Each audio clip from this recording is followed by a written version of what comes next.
From Storm Tracker 6, this is Forecast First, sponsored by Auto Owners Insurance. Simple human sense. We've seen a mix of clouds and sunshine across the area today. Temperature-wise, very pleasant, but now rain is beginning to move in from the south. It'll be dry for this evening. We're keeping a close eye on those rain showers. If anyone sees rain this evening, mainly western areas and southern sections of mid-Michigan, but we'll all get in on the rainfall as we head into tomorrow. Temperatures out this evening, lower 70s across mid-Michigan, 72 Kalamazoo, 72 in Lansing, as well as Howell. If you have plans hit the road late this evening or during the overnight hours, I think you're in good shape, but by the time you head out tomorrow morning, that's when things begin to change. I think some morning scattered rain showers, they'll become more numerous and widespread as the day wears on. It's not going to be as cold out there tonight either. Lower 50s by early tomorrow morning. You can get ready for 70s for the weekend. How about 80s for next week? 6 News at 6 starts right now. WLNS is here for you, celebrating 75 years of bringing you the news with 6 News at 6. Police have arrested 2 people, including a teenager, and seized a gun at a Lansing high school. It's our top story at 6. Thank you for joining us. I'm Siobhan Klepfer. And I'm Jorma Duran. It happened around 12:40 this afternoon at Lansing Everett High School. Lansing police were told there was a fight happening outside of the school with a knife, but then things escalated. Zach Prees is joining us now live from Everett High School. Zach, what have you learned? What happened there this afternoon? Thanks, guys.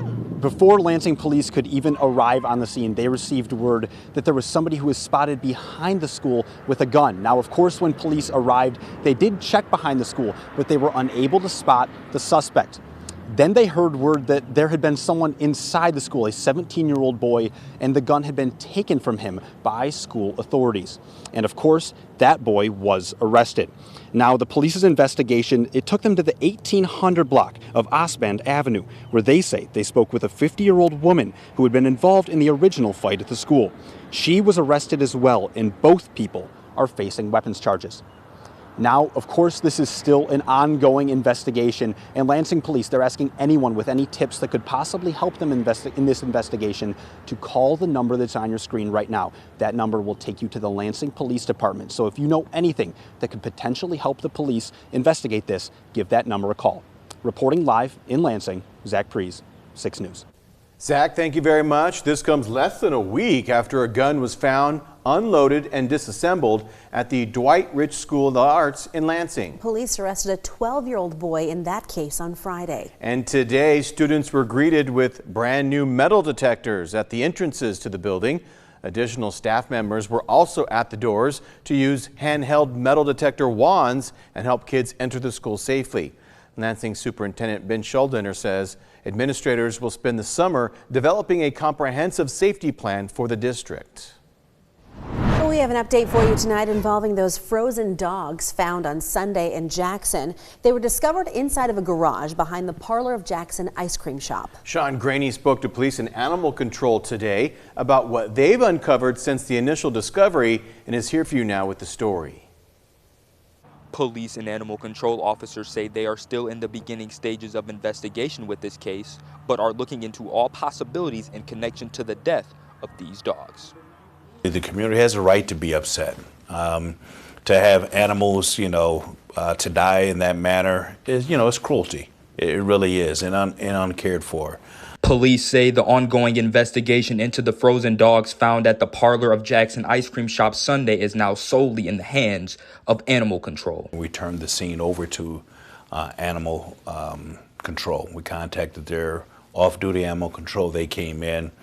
They took care of disposing of the dead dogs as well as the investigative piece.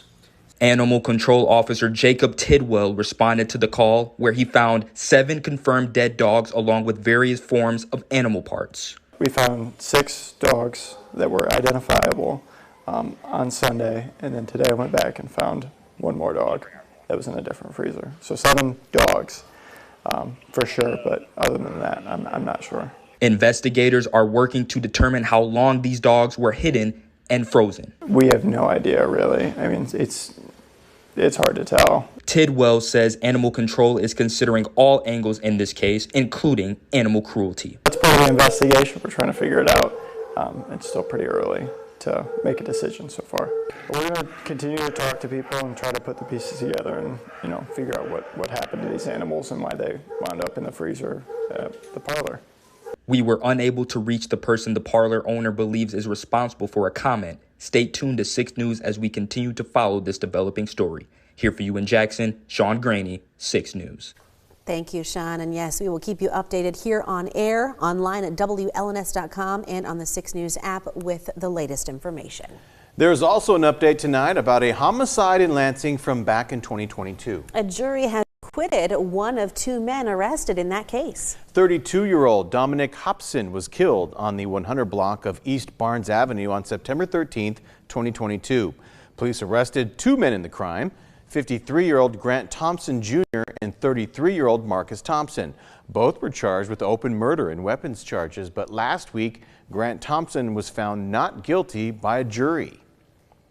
It is National Foster Care Month, a time when organizations across the country bring awareness to hundreds of thousands of children in foster care right now. With 10,000 foster care children here in Michigan, one local organization is determined to stand up for these kids despite recent federal funding cuts. Zach Priest spoke with members today about what's next for the group and the kids they're working to help.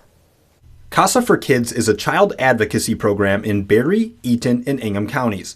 They want to be the voice for children in the foster care system, whom they believe are often poorly represented in court and school. They're excited about a new program that focuses on keeping children at home. Foster care doesn't just mean that children are living in another home.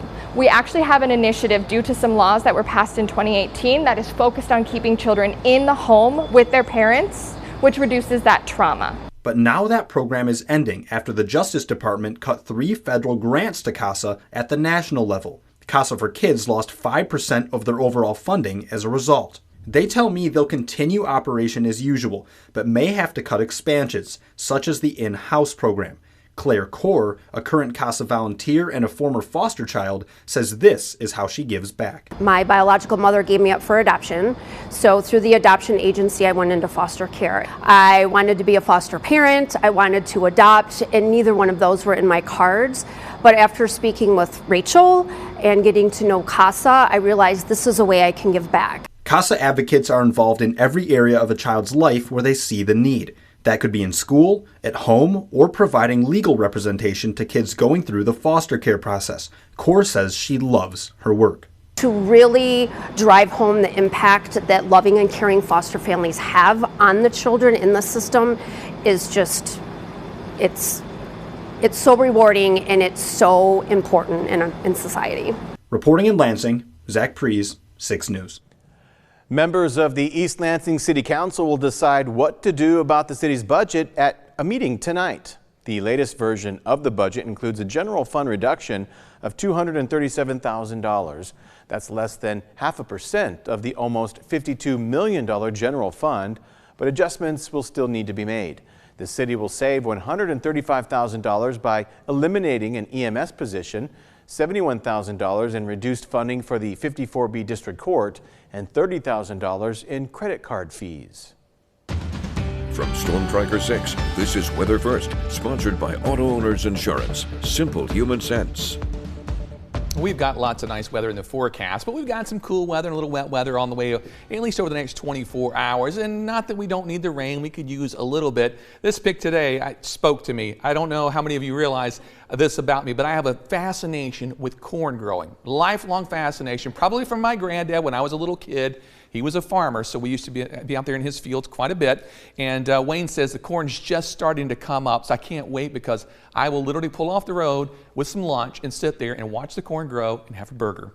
One of my favorite things to do. So thanks for sending that in, Wayne. We'd love to see more weather pictures or corn pictures. Those are always good too. You can upload those at WLNS.com/share. And I'm sure we're going to get some fantastic photos as we head into the summer. Our 5-day rainfall outlook, we've got some rainfall and nothing too heavy out there. That's going to stay south of the state line. For us, it does look widespread tomorrow, especially in the afternoon and the evening hours, 70% chance. Then a low chance Thursday into Friday. It's out of here for the weekend, leaving us with some sunshine and temperatures in the 70s. Rain chances are going to start to ramp up late tonight, but probably by tomorrow morning. And by tomorrow evening, that is the highest probability of seeing widespread rain. Then rain chances do go down quite a bit. It'll become more widely scattered as we head through Thursday and probably into Friday as well before clearing out to leave us with a nice weekend. A check of the satellite radar shows some showers to our south, southeast, southwest, west, everywhere but here, and it'll remain dry for the next several hours before this storm system finally begins to move in. Early tomorrow morning, few showers try to form and creep north of the state line, so maybe a shower to start your day. But as you're heading home tomorrow afternoon, that's the best chance of more widespread rain pushing through. This area of low pressure will quickly move to the northeast, so it's out of here by early Thursday morning, and then anything we see Thursday afternoon is more widely scattered activity, and it'll be the same on Friday before those rain chances drop in time for the weekend. Temperatures currently sitting in the low to the mid-70s. It's a very pleasant afternoon. Slightly cooler along the state line where the clouds have been a bit thicker because we've got no clouds from the McLaren cam. We're at 73 degrees after a high today of 75. In Grand Ledge, a few clouds out there, but still lots of sunshine and warm. Current temperature is sitting at 74. Today's high was up to 75. Notice a little more cloud cover on the Jackson cam. Temperature's not that much cooler, just a couple degrees. 71 the current temp. Today's high 73. And finally in Hillsdale with a little thicker cloud cover as well. Our temperature's down to 69 after an afternoon high of 71. Tonight's forecast, expect a low down to 51 degrees, so not as cool as last night. Then for tomorrow, lots of clouds around, scattered showers becoming widespread in the afternoon. 63, that is it tomorrow. Kind of chilly. The 6-day forecast, warmer as we head through Thursday into Friday. By the weekend, we've got some sunshine, temperatures in the low 70s, and then it gets hot next week with 80s on the way, low temperatures in the 60s, and some late week showers and thunderstorms next Thursday and Friday. Yeah, there it is. I think it looks great. Two weekends in a row now we got coming up that look really nice. I'm looking good forward to this weekend. Yeah, for sure. Yeah, we get the rainfall and then yeah. nice for the weekend. Yeah, see, that's what we're working for. See, when you let me know early, I can make it happen. Right. Well done, David. Thank you. Well.